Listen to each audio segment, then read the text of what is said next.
এখন আলোচনা করব গুণের পাঞ্চবর্তিক উপাদান। গুরুগুণের উপাদান হচ্ছে পৃথ্বী এবং অপ মানে জল, মাটি এবং জল। লঘুগুণের উপাদান হচ্ছে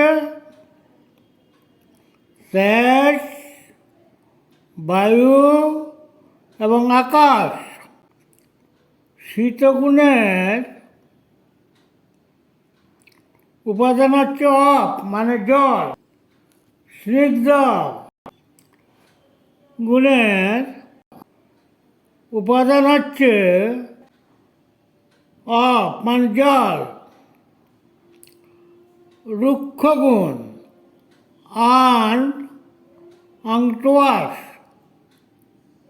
এর উপাদান হচ্ছে পৃথ্বী, তেজ এবং বায়ু। মন্দগুণের ডাল এর উপাদান হচ্ছে পৃথ্বী এবং অপ। এর আগে আমরা গুরুগুণের উপাদান দেখেছি কি মানে হেভির গুণ দেখেছি পৃথ্বী এবং অপ। আবার মন্দ মানে ডাল, ডালের উপাদান আছে একই। তীক্ষ্ণ গুণ সার এর উপাদান হচ্ছে তেজ। স্থির মানে স্টেবল এর উপাদান হচ্ছে পৃথ্বী। সরগুণের মানে ফ্লুইড এর উপাদান হচ্ছে বায়ু এবং অপ। কঠিন না মৃদুগুণের তা আগে শেষ করলে। মৃদুগুণের মানে সাপ এর উপাদান হচ্ছে অপ এবং আকাশ। কঠিন হাড় এর উপাদান হচ্ছে পৃথ্বী।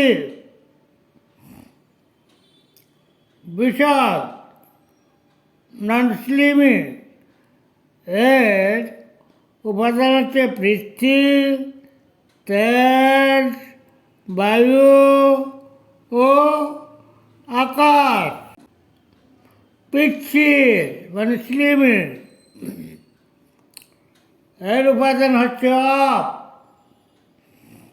এর আগে আমরা দেখেছি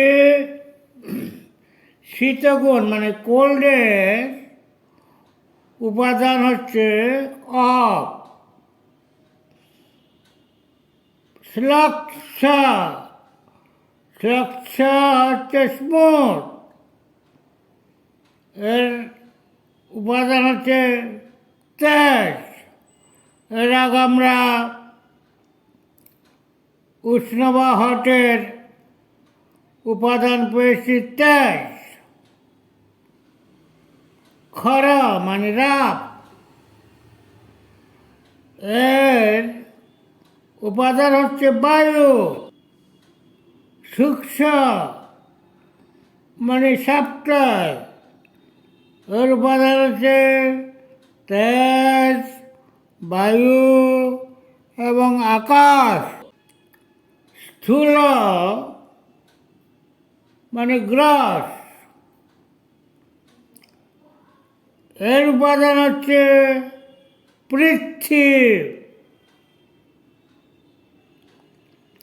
আগে আমরা স্টেবলের মানে স্থিরের উপাদান পেয়েছিলাম পৃথ্বী।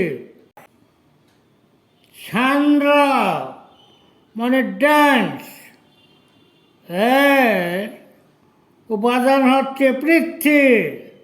এর আগে পেয়েছি গ্রস বা স্থূল এবং কঠিন বা হার্ড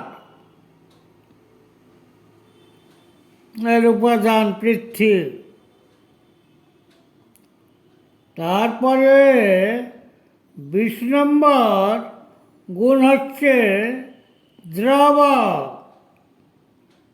এর মানে লিকুইড, এর উপাদান হচ্ছে অপ মানে জল। দেখো আমাদের আচার্যগণ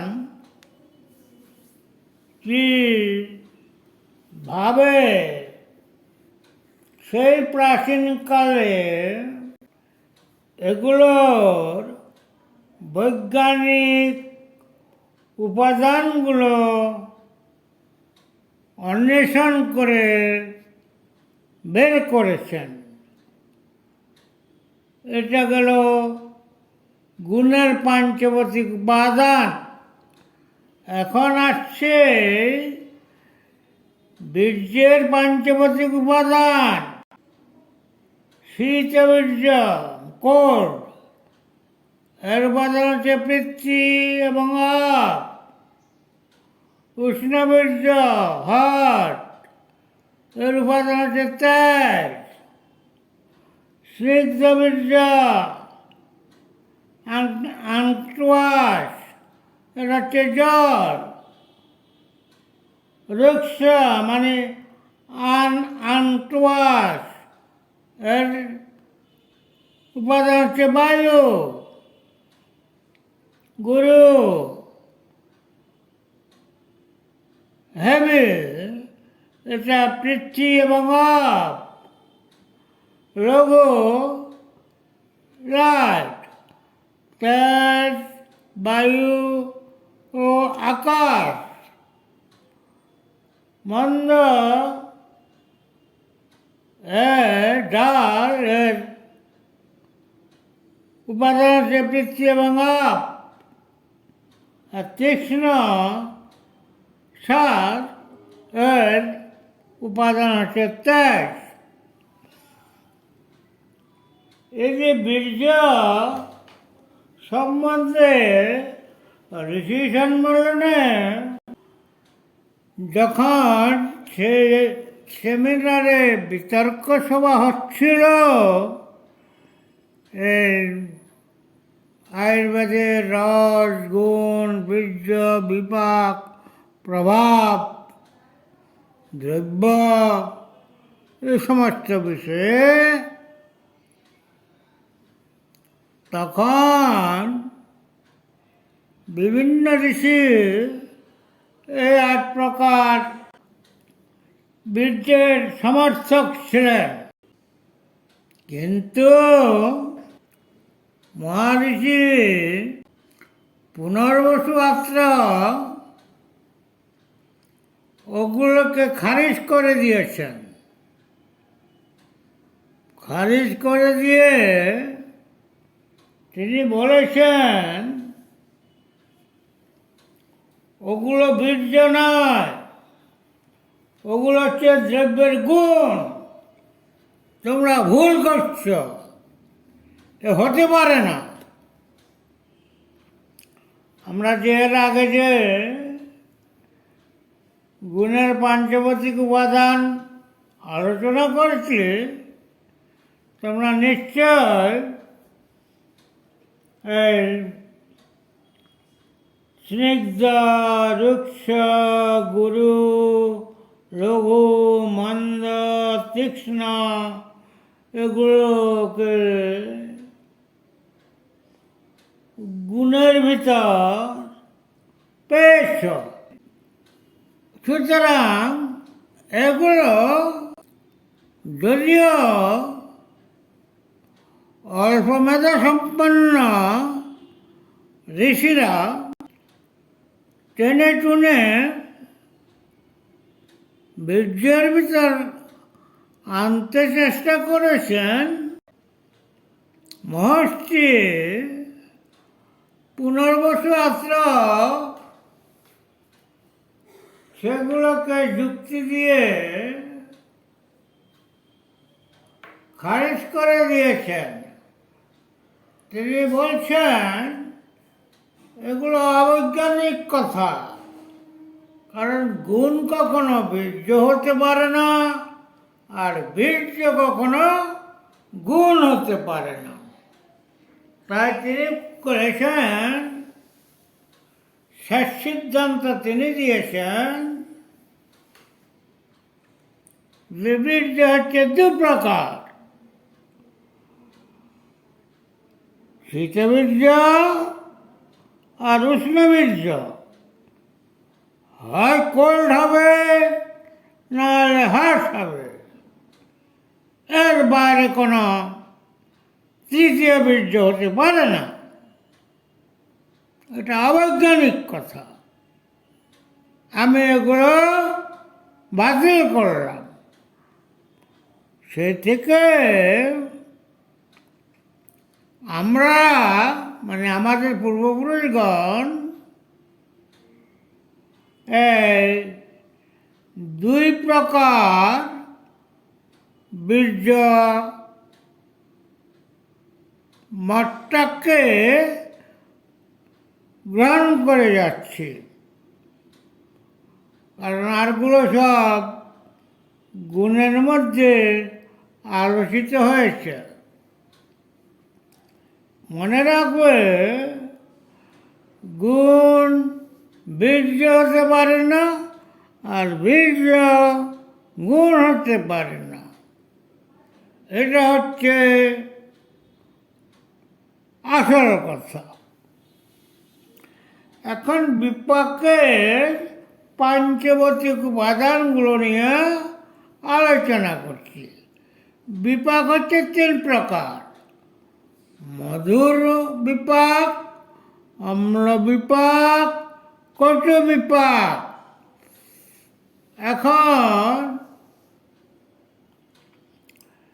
মধুর বিপাকের পাঞ্চবর্তিক উপাদান হচ্ছে পৃথ্বী এবং আপ। অম্ল বিপাকের পাঞ্চবর্তিক উপাদান অপ এবং তেজ। তেজ মানে অগ্নি। আর কটু বিপাকের পাঞ্চবর্তিক উপাদান হচ্ছে বায়ু এবং তেজ। এখন প্রভাব নিয়ে আলোচনা না, বিপাকটা নিয়ে আরেকটু বিশদ আলোচনা করা দরকার। কারণ কোন বিপাক হলে কোন দোষ বাড়ে আর কোন দোষ হ্রাস পায়, কমে, সেই জন্য বিপাকটা নিয়ে একটা ছোট্ট আলোচনা করছি। বিপাক তিন প্রকার আমরা এর আগে বলেছি: মধুর বিপাক, অম্ল বিপাক, কটু বিপাক। মধুর এবং লবণ রসের বিপাক হচ্ছে মধুর, অম্ল রসের বিপাক হচ্ছে অম্ল, কটুতিক্ত কষা রসের বিপাক হচ্ছে কটু, প্রায় কটু। এখন বিপাকের গুণগুলো বলছে, অর্থাৎ বিপাক কি কাজ করে। মধুর বিপাক কফ বাড়ায়, কফবর্ধক, আর সাথে সাথে উল্টো দিকে বাতপিত্তকে প্রশমিত করে। অম্ল বিপাক পিত্তকে বাড়িয়ে দেয়, আবার বাতশ্লেষ্মকে কমিয়ে দেয়। কটু বিপাক বাতবর্ধক, কিন্তু পিত্তশ্লেষ্ম প্রশমক। এখন বিপাকের আলোচনায় এত গুরুত্ব কেন? বলছি শোনো। তুমি মনে করো কোন রোগীকে অমৃতারিষ্ট দিচ্ছ, কোন রোগীকে চন্দনাশক দিচ্ছ, কোন রোগীকে দশমূলারিষ্ট দিচ্ছ, কোন রোগীকে দ্রাক্ষারিষ্ট দিচ্ছ। এগুলো হচ্ছে আশাবরিষ্ঠের কথা বললাম। আবার কাউকে তুমি চন্দ্রামৃত রস দিচ্ছ, কাউকে চবনপ্রাশ দিচ্ছ, কাউকে মৃত্যুঞ্জয় রস দিচ্ছ, কাউকে বিরাট বাচিন্তামণি দিচ্ছ। এই যে বিভিন্ন ওষুধ প্রয়োগ করছ রুগীকে, এগুলো কোনোটাতে আছে মধুর রস, আবার অপ্রধান কিছু রস আরও আছে, কোনোটাতে আছে মুখ্য রস আছে অম্ল রস, তার সঙ্গে কিছু অপ্রধান রসও আছে। আবার ধাতু গঠিত ওষুধগুলো যেমন শ্রীকৃষ্ণ চতুর্মুখ, যোগেন্দ্র রস, বৃহৎ চিন্তামণি, এগুলোতে কোনো ভেষজ নাই। ভেষজ মানে ওই শুধু বাইন্ডিংয়ের জন্য ঘৃতকুমারের রসে মর্দন করতে হয়, এছাড়া ডাইরেক্ট কোনো ভেষজ এগুলোতে ব্যবহৃত হয় না। এখন ভেষজগুলো প্রায় খাট বা লবণ। যেমন তুমি লৌহটাকে ভস্য করেছ, ভস্য হতে হতে সেটি লবণে পরিণত হয়ে গেছে।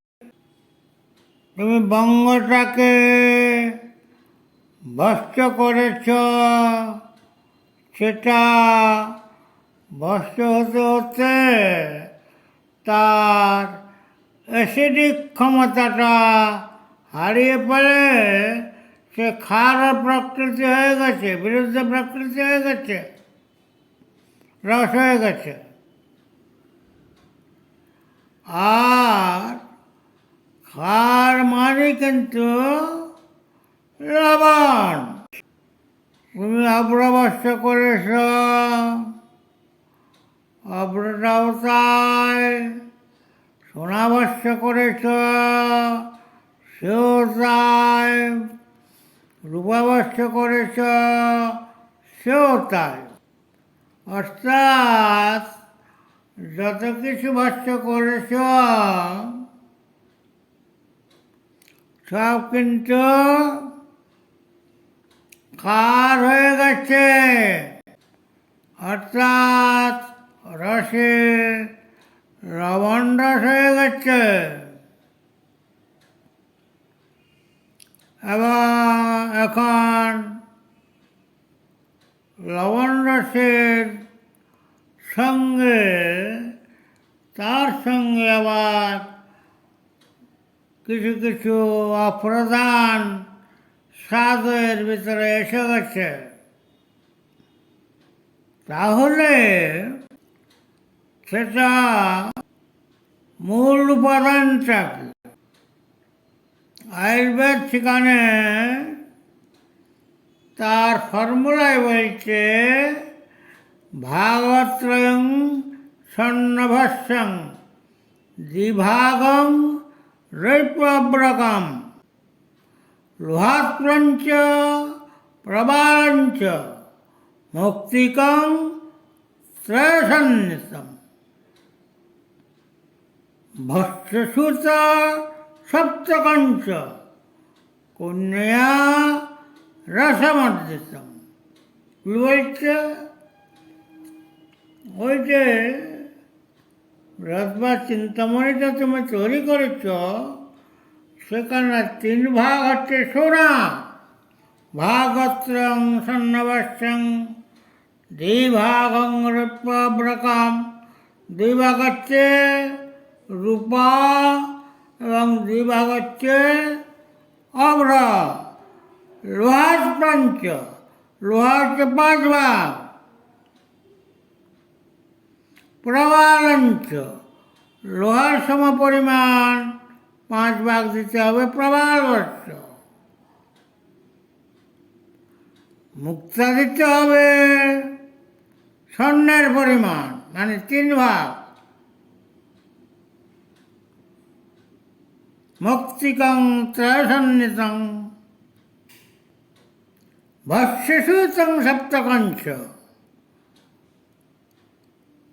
ভস্যসূত মানে পারদের ভস্ম।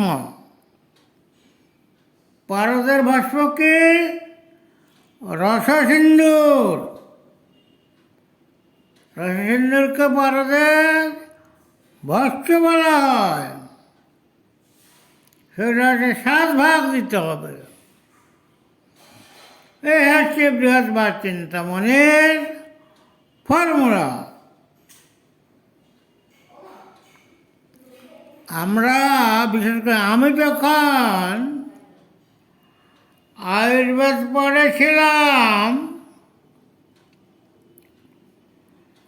চরক সিংটাকে মুখস্থ করতে হয়েছে, সুশ্রুত সিংহ সংহিতাকে মুখস্থ করতে হয়েছে, অষ্টাঙ্গ হৃদয় মুখস্থ করতে হয়েছে, ভাব প্রকাশ মুখস্থ করতে হয়েছে, নিদান মুখস্থ করতে হয়েছে, দ্রব্যগুণ মুখস্থ করতে হয়েছে। আর কি করতে হয়েছে? আমাদের আয়ুর্বেদে 10,000 ফর্মুলা আছে। রোগ ভেদে ভেদে 10,000 ফর্মুলা আছে। এখন যেমন তোমরা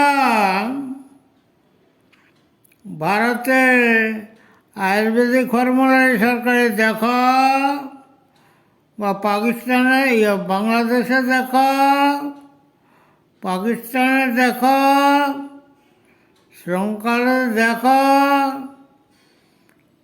তখন কিন্তু আয়ুর্বেদটা এত ছোট ছিল না। ফর্মুলা বিষয়ক যে সমস্ত গ্রন্থ ছিল, বৈদেশ্বর রত্নাবলী, চক্রদত্ত,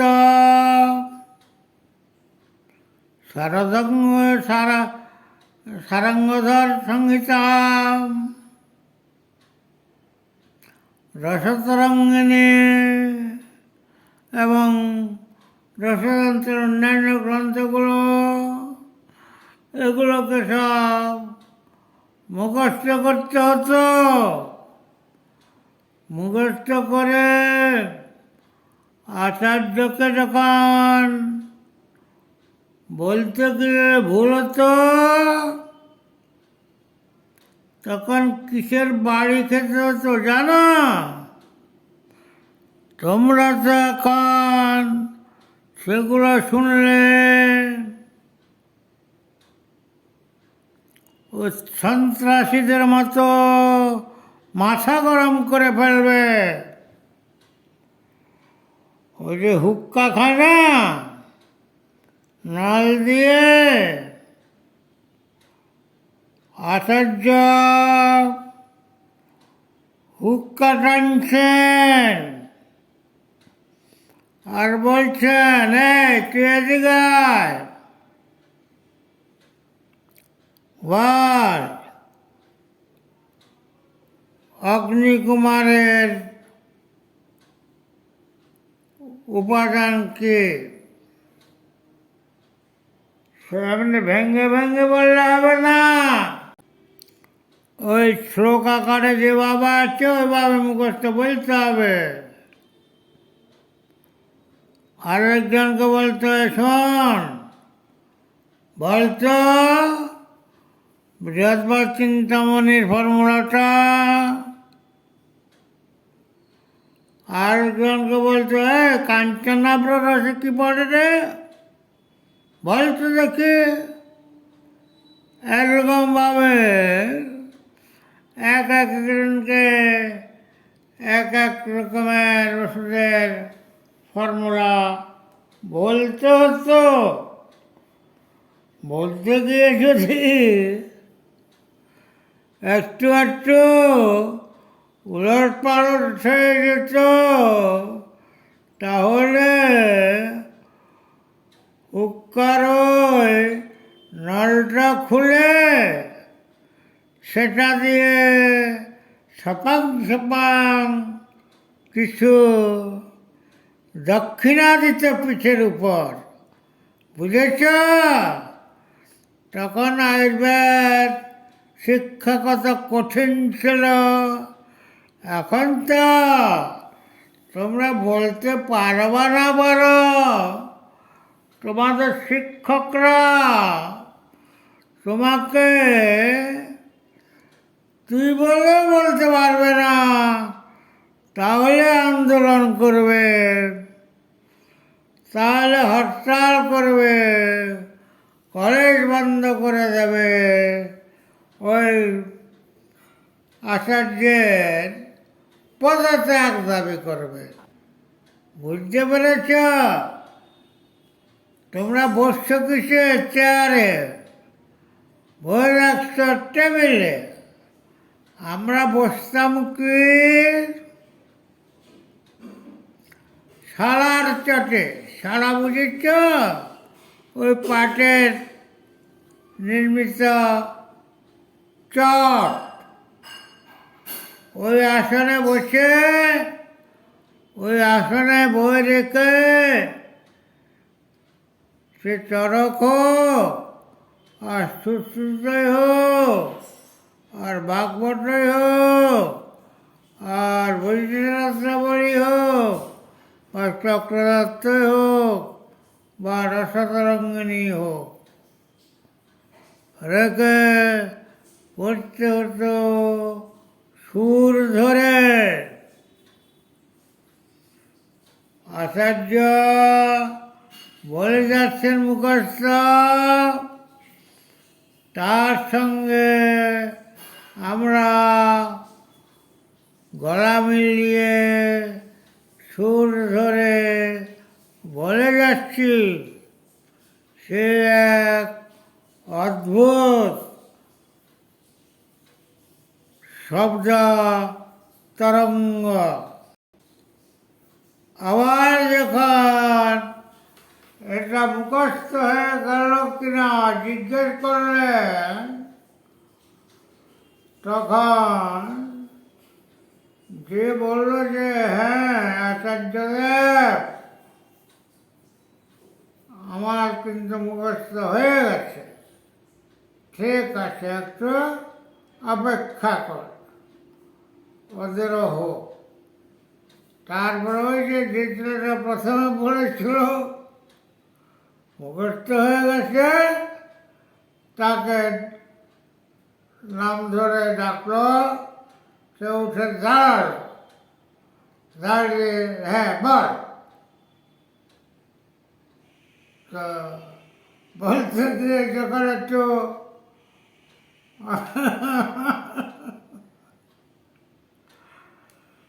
ভুলে গেছে, তখন আর কিছু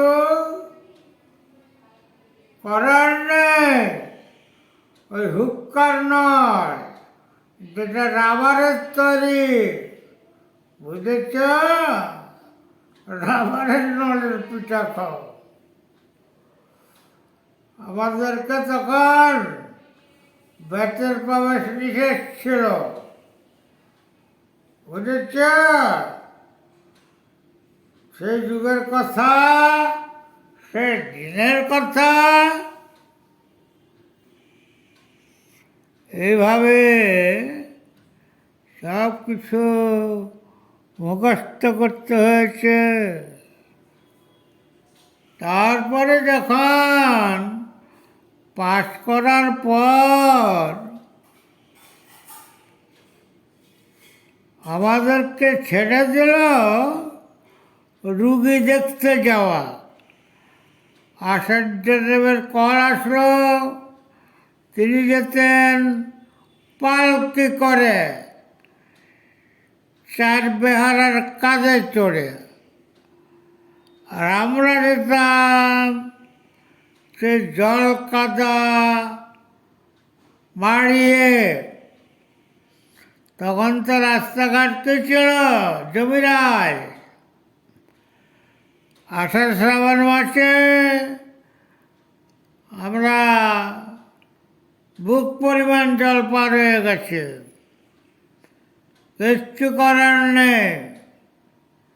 তখন তো আর হাসপাতাল ছিল না যে হাসপাতালে ইন্টার্নি করে আমাদেরকে ছেড়ে দেবে। তখন আমাদের হাসপাতাল ও গ্রামগঞ্জের রোগী।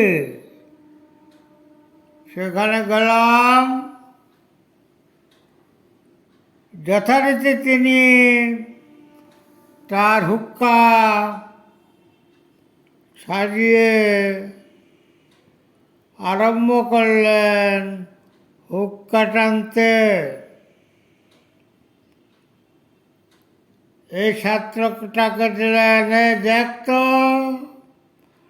নারী কি বলছে। সে আবার শ্লোকে নারীর ভোটটা বুঝিয়ে বলছে। তারপরে আরেকজনকে বললো, দেখ তো তুই ও কথাটা ঠিক বলেছে কিনা। নারীটা কি বাতৃত্বের না বাশ্লেষার? আগের জন বলেছে বাতৃত্বের নারী চলছে, এই রোগ হয়েছে। উনি তো রোগীর মুখের দিকে চেয়ে আসছেন, উনি বুঝেছেন যে এটা তো বাশ্লেষার রোগী, রোগ হচ্ছে মুখে ভাসছে বাশ্লেষার লক্ষণ। তারপরে পরের ছেলেটা বলল,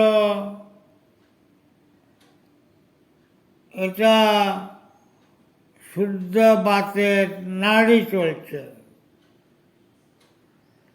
বলছে প্রমাণ বলো। এবার প্রমাণ বলতে হবে।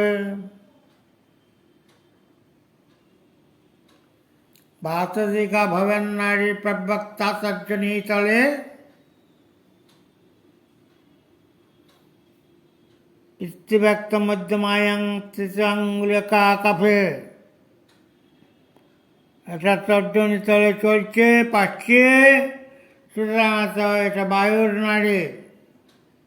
আচ্ছা, এই তুই যা তো,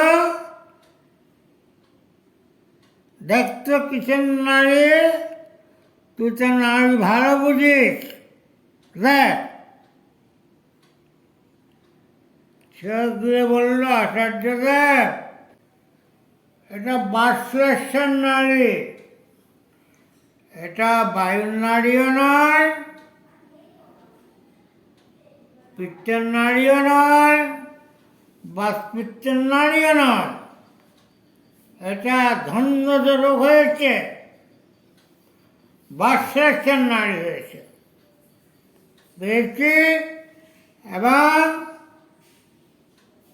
এর বাতশ্লেষে উল্লয়ন সন্নিপাত। আজকের দিনে এই বাতশ্লেষে উল্লয়ন সন্নিপাতকে নিউমোনিয়া বলা হয়। তো জিজ্ঞাসা করতেন এটা ডাক্তারি নাম কি বলতো? বলতে হতো এটা ডাক্তারি নাম নিউমোনিয়া। তাহলে নিউমোনিয়ার ব্যবস্থাপত্র কি করতে হবে তোরা যার যার মতন করে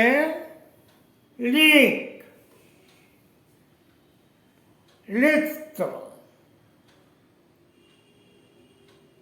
তারপরে দেখতেন তিনি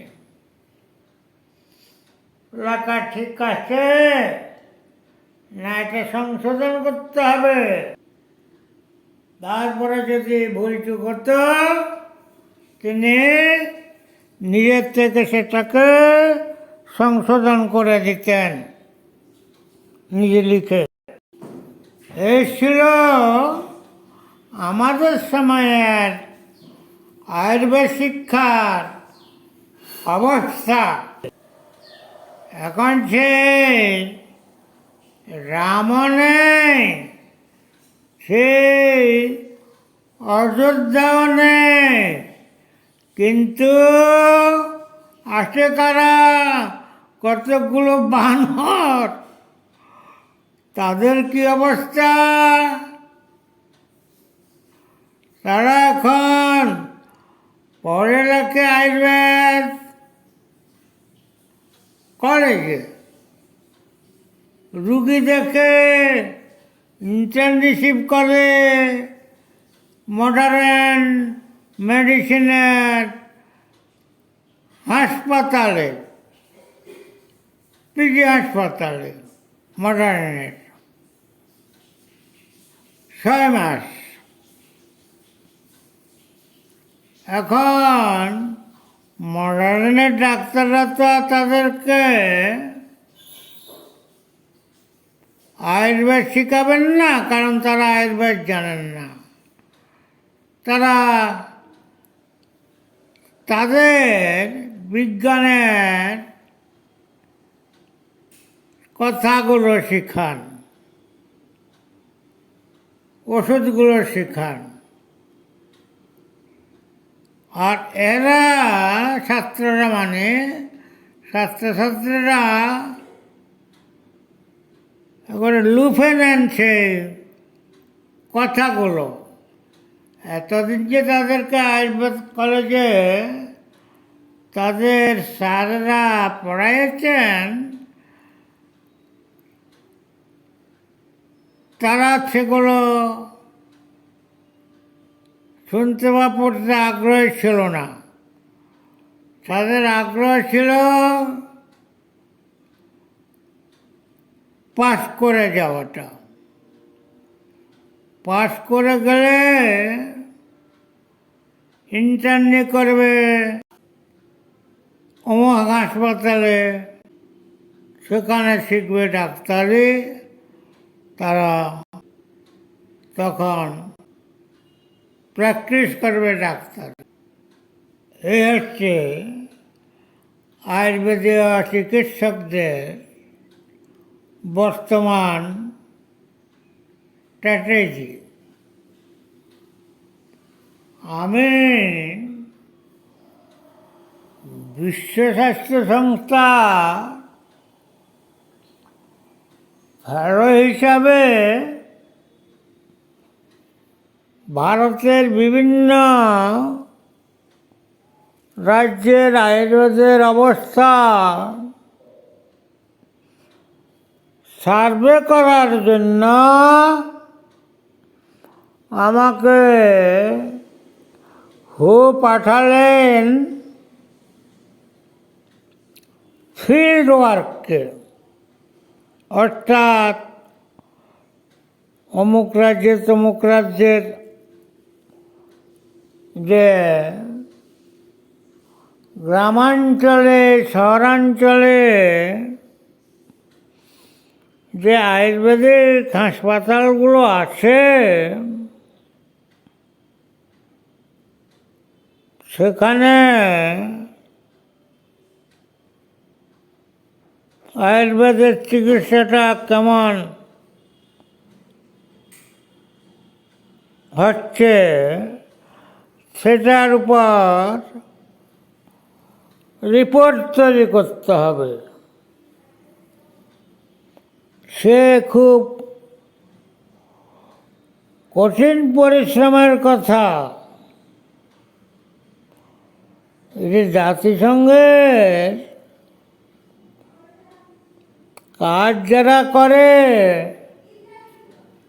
তারা জানে জাতিসংঘ যেমন ডলার দেয় তেমনি সুদে আসলে ডলারের পরিশ্রম আদায় করে নেয়, হয়তো বা একটু বেশিও আদায় করে নেয়। ও রাতের 4-5 ঘন্টা হয়তো ঘুমের জন্য পেতাম, আর ফিল্ড ওয়ার্কের জন্য ব্যস্ত থাকতাম। আজকে গুজরাটে, কালকে উত্তরপ্রদেশে, পরশু বিহারে, এরকম করে তারা সিলেক্ট করে দিচ্ছেন, যেতে হতো। তারপরে ওই যে কলেজগুলো, হাসপাতালগুলো, সেখানে পড়ালেখার স্ট্যান্ডার্ডটা কী আছে? যেহেতু আমি ছিলাম ঢাকার নূর মসজিদ আয়ুর্বেদ কলেজের প্রিন্সিপাল, তারা খুব মর্যাদা দিয়েছেন আমাকে যে কলেজগুলোতে, ইউনিভার্সিটিগুলোতে কীভাবে লেখাপড়া হচ্ছে তার একটা নথি তৈরি করে দিতে হবে। হাসপাতালের চিকিৎসাগুলোতে কীভাবে চিকিৎসা চলছে তার একটা নথি করে দিতে হবে। এরকম মানে পেটে আর দানা পানি পড়ার সুযোগ থাকতো না, এমনভাবে খাটিয়েছে। তারপরে যেতাম, হুয়ের চিঠি দেখাতাম তাদেরকে, আবার তারা বাধ্য তাদের টিচারদের ক্লাস নেওয়ার স্ট্যান্ডার্ডটা দেখতাম, ছাত্রদের প্রশ্ন উত্তর পর্ব শুনতাম, প্র্যাকটিক্যাল কাজ কী করছে তা দেখতাম, এই আর কি বিভিন্ন ব্যাপারটা আসলো।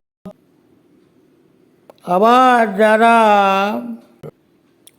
আয়ুর্বেদের প্রাইভেট প্র্যাকটিস করছে চেম্বারে, ওই বিএমএস থেকে এমডি বা পিএইচডি করা সকলেই তো প্রাইভেট প্র্যাকটিস করতো। হাসপাতালের ডিউটির পরে অথবা ডিউটিটাকে একটু ফাঁকি দিয়ে দুটো বেশি পয়সা রুজি করার লোক কার না নাই, সেজন্য তারা চেম্বার করতো। তাদের চেম্বার প্র্যাকটিসটা দেখতে যেতাম, গিয়ে আমার পরিচয় দিতাম, হ্যাঁ স্যার বসুন, দেখতাম যে রুগীতে ভরা আসে তার চেম্বার, হয়তো তখনও 30 জন রুগী তার ওখানে অপেক্ষা করছে। খুব নাম করা ডাক্তার ওই অঞ্চলে, শহরের অঞ্চল হোক আর মফস্বল অঞ্চলের হোক, রোগীর অভাব নেই। তো আমি তো বেসিক্যালি রিউমাটোলজিস্ট। আমি বসার পরেই একটা পেশেন্ট এলো, যার কথাবার্তা শুনে বুঝলাম যে এটা ক্রনিক রিউমাটয়েড আর্থ্রাইটিসের পেশেন্ট। তো ডাক্তার খসখস করে 14টা ওষুধ লিখে দিল। 14টার ভিতরে কয়টা দিল অ্যান্টিবায়োটিক, কয়টা দিল স্টেরয়েড, কয়টা ভিটামিন, এই ধরনের পেনকিলার সব দিয়ে 14টা ওষুধ লিখে দিল। আমি তাকে শুধু বলছি যে দেখো তো, আমি তো রিউমাটোলজিস্ট, এটা আমার গবেষণার বস্তু ঢাকার পিজি হাসপাতালে। এটা পিওর রিউমাটয়েড আর্থ্রাইটিসের ক্রনিক পেশেন্ট। একে তুমি বৃহৎ যোগরাজ গুলো দিতে পারো, মহারসন পিণ্ড দিতে পারো, যেহেতু কেসটা অনেক ক্রনিক। সে আমাকে 5বার জিজ্ঞেস করলো, হোয়াট ইজ যোগরাজ ওগুলো, হোয়াট ইজ যোগরাজ ওগুলো, হোয়াট ইজ যোগরাজ ওগুলো। আমি বললাম, তুমি এটা পড়ো নাই? এটা তো বিএমএস পরীক্ষা পড়ার সময় তোমার টিচার তোমাকে নিশ্চয় পড়াইছে। তো সে বারবার বলাতে আমি বিরক্ত বললাম,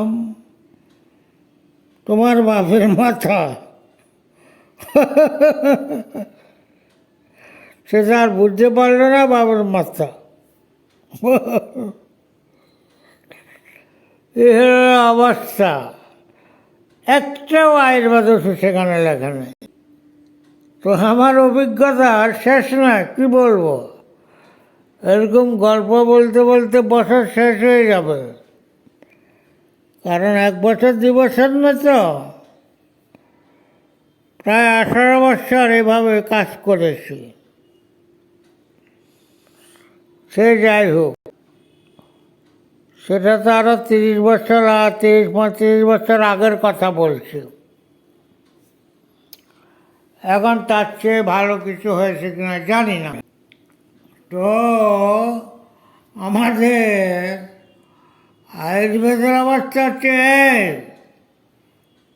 5 বছর চালাই দিল আয়ুর্বেদ লেখাপড়া করে, 4.5 বছর ওই 6 মাস যে মডার্ন মেডিসিনের হাসপাতালে ইন্টার্নশিপ করলো, সেটাই হলো মূলমন্ত্র। এখন আর আয়ুর্বেদের কথা ভুলে গেছে। বাপ ঠাকুর দাদার নাম ভুলে গিয়ে এখন মামার নামে জয় কীর্তন করছে। এ হচ্ছে বাংলাদেশ, ভারত, এগুলোর অবস্থা। কিন্তু ভালো কিছু পেয়েছি খুশি হওয়ার মতো, সেগুলো দেখলাম যখন নেপালে গেলাম। নেপালে শুদ্ধ আয়ুর্বেদ ব্যবস্থা করছে। কীভাবে এটা সম্ভব হলো? তারা তাদের ছাত্রদেরকে ইন্টার্নি করতে মডার্ন হাসপাতালে পায় না, নিজেদের হাসপাতালে নিজেদের প্রফেসরদের আন্ডারে তারা ইন্টার্নশিপ। আরও ভালো ব্যবস্থা দেখলাম কোথায়? শ্রীলঙ্কায়। শ্রীলঙ্কাকে আয়ুর্বেদের শুদ্ধতম স্থান। ওখানে আয়ুর্বেদ কোনো কিছুর সঙ্গে মিশানো চলবে না, পিওর আয়ুর্বেদ, একবার বিশুদ্ধ আয়ুর্বেদ। সরকারি ওষুধ প্রস্তুতের কারখানায়, সরকারি হাসপাতালের ব্যবহৃত ওষুধের প্রস্তুতি চলছে, আর বিশুদ্ধ আয়ুর্বেদিক ওষুধের প্রেসক্রিপশন চলছে। আর কত সহজভাবে তারা যে আয়ুর্বেদে প্র্যাকটিস করছে সে না দেখলে বুঝে যাবে না। ওরা আমাদের মতো ওই দামি দামি রসৌষধি ব্যবহার করে না। খুব কম ক্ষেত্রে রসৌষধি ব্যবহৃত হয়, সে খুবই রেয়ার বলা যাবে। তারা শুধু অর্থ ব্যবস্থার উপরে এন্টায়ার হাসপাতাল চালাচ্ছে। রোগ যত কঠিনই হোক না কেন, আমি দেখলাম, চমৎকৃত হলাম,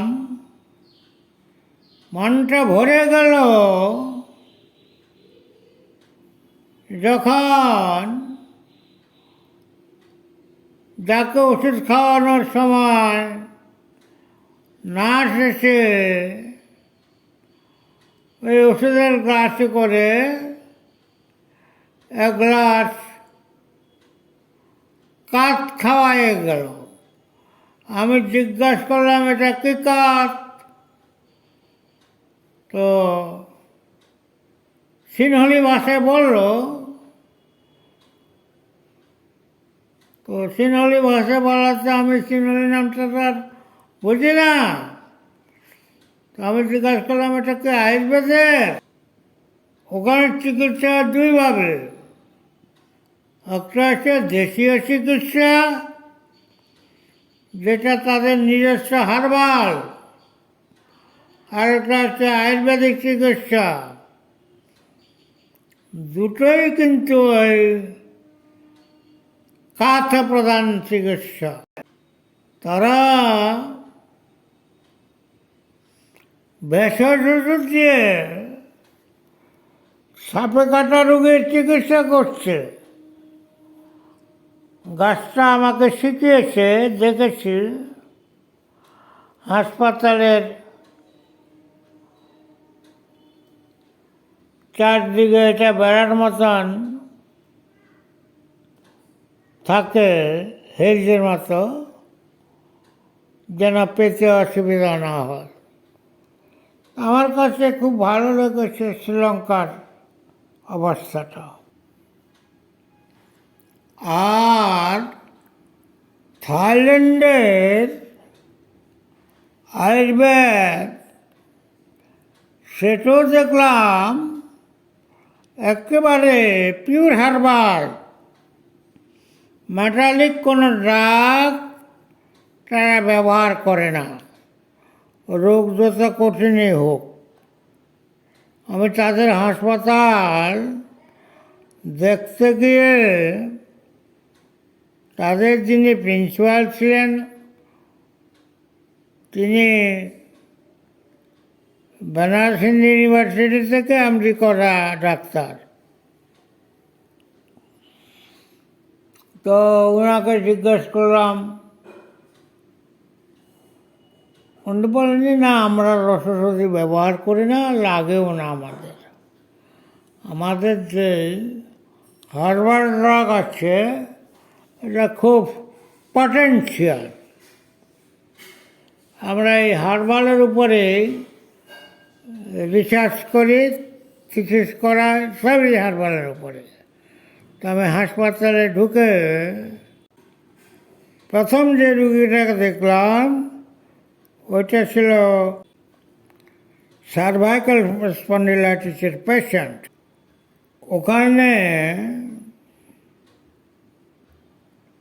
ওটাকে তারা মাসেজ করছে। তাদের মাসেজটা আমাদের ভারতীয় মাসেজের মতো নয়, বা অন্যান্য দেশে যে মাসেজ তা নয়, বেশ আরামপ্রদ মাসেজ। তো আমি বললাম যে এটাকে এভাবে মাসেজ না করে, যেহেতু আমি রিউমাটয়েড আর্থ্রাইটিসের ডাক্তার, বললাম যে এটাকে তো এইভাবে যদি মাসেজটা করে আরও ভালো হয়। তখন প্রিন্সিপাল বললেন, আপনি একটু দেখিয়ে দিন, ওরা শিখে নিক। তা আমি নিজে কিছুক্ষণ মাসেজ করে দিলাম। দেওয়াতে ওই যে কান্নাকাটি করছিল রোগী, এখন হাসতে হচ্ছে, হি করে হাসতে হচ্ছে। মানে সে এখন বেশ আরাম পাচ্ছে। প্রিন্সিপাল তো আমাকে বলেছে, এটা এক অদ্ভুত ব্যাপার, এতক্ষণ যে কান্নাকাটি করছে ব্যথায়, এখন তো সে হাসছে, হি ইজ লাফিং। তখন ওদেরকে বললো যে তোমরা মনোযোগ দিয়ে উনার মাসেজটা দেখে নাও, শিখে রাখো। ভালো লাগলো। এবার থাইল্যান্ডের একটা বিশিষ্ট চিকিৎসার কথা বলবো। সেটা হচ্ছে আয়ুর্বেদীয় ভেষজ দিয়ে চোখের সকল সহজ এবং কঠিন রোগের চিকিৎসা করা। আমি বিকালবেলা ইউনিভার্সিটির থেকে বের হলে হোটেলে এসে একটু বের হতাম, একটু টিফিন টাফিন করে বের হতাম হাঁটতে। অচেনা জায়গা, অজানা জায়গা, তবুও হাঁটতে আমার বেশ লাগতো। নদীর পাড় তো আমার ওই হোটেলটা ছিল, ওই নদীর করে পাড়ে, বিশাল বড় নদী, নামটা এখন ভুলে গেছি। আর আমার হোটেলের সামনে হচ্ছে ফেরিঘাট, অপর পাড়ের থেকে আসা যাওয়া। অপর পাড়টা হচ্ছে মফস্বল এলাকায়, ওখান থেকে লোকেরা এসে অফিস করে। তো হাঁটতে হাঁটতে দেখি নদীর বাঁকে গিয়ে হঠাৎ চোখ পড়ল একটা বিশাল আকৃতির জায়গা আছে, কয়েক একর হবে, খুব উঁচু দেওয়াল চারদিকে। আর ইংরেজিতে প্রথম লেখা দেখলাম থাইল্যান্ডে, মানে থাই ভাষাতে তো আছে, আবার নিচে দিয়ে ইংরেজিতে লেখা আছে বড় বড় অক্ষরে, অল থাইল্যান্ড আয়ুর্বেদিক সোসাইটি। আমি তো দেখে হতভম্ব হয়ে গেলাম, আমি বিশাল ব্যাপার, ঢুকে গেলাম। ওখানে দেখলাম বিভিন্ন হাসপাতাল আলাদা আলাদা। আমি আর বিভিন্ন হাসপাতালে ঢুকলাম না, একটাতে লেখা আছে আই হসপিটাল, ওটাতে ঢুকলাম। জানলাম যে ওখানে কোনো বটি বা ইঞ্জেকশন ইত্যাদির ব্যবহার হয় না, শুধু পাতা জাতীয় ভেষজের রস দিয়ে ওরা চিকিৎসা করে অনেক রোগী। তখন প্রায় সন্ধ্যা হয়ে যাচ্ছে, কিন্তু আউটডোর চিকিৎসা চলছে তখনও।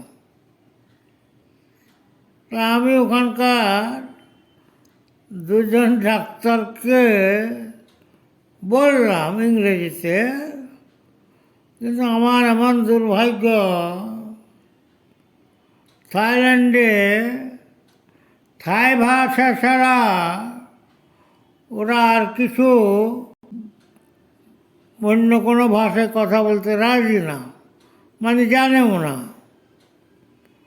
তো আমি যত বলি তারা বলে no no no, have not have not have not.